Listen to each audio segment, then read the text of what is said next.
Au début, voilà, c'est une école alternative qui croise un bâtiment et un village et ses habitants qui ont une ambition.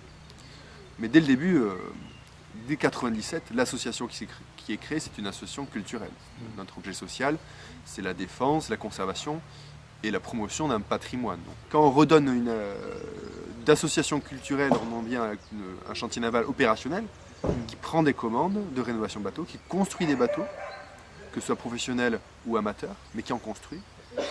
Et donc, ce qui a souvent généré des conflits et des oppositions sur le modèle de développement de l'association, et parfois aussi dans le cadre plus large du village, c'est la fonction de chantier naval aujourd'hui, après disparition du chantier naval qui était l'entreprise Tramassé, est-elle une fin en soi, au sens que, voilà, que maintenant on est de nouveau, le chantier naval vit. Ou est-ce que c'est un moyen de faire du lien social, de l'apprentissage et de la transmission de mémoire? Que les chantiers Tramassé, c'est à la fois une entreprise disparue, une association vivante et un bâtiment qui nous dépasse. Même deux. Un et demi maintenant qui s'est formé. Du coup, cette question fin ou moyen, elle est toujours pas réglée, ou vous êtes Je pense plutôt, est-ce qu'il faut la trancher? Je sais pas. Je crois pas. Je pense que c'est un rapport dialectique. C'est quelque chose qui avance comme ça dans cette tension.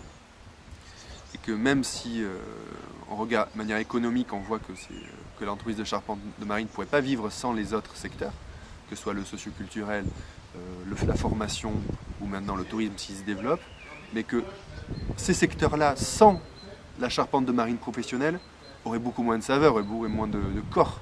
Parce que le cœur même qui fait sens, c'est quand même le bateau. Par exemple, moi on pourrait me dire, oui mais tu es coordinateur de l'espace de vie sociale, évidemment que pour toi c'est l'action culturelle, le bateau comme élément symbolique et poétique qui est le plus important. Mais non, moi je suis persuadé que l'élément technique et d'histoire laborieuse, ça fait le ciment de mon projet, de mes actions que j'invente, ou des chantiers d'innovation sociale. Sans ça, ça serait beaucoup plus artificiel. Donc je pense qu'il n'y aura pas un choix, mais je pense qu'il y a besoin de bien prendre conscience de ces deux tensions et de comment elles interagissent les unes avec les autres.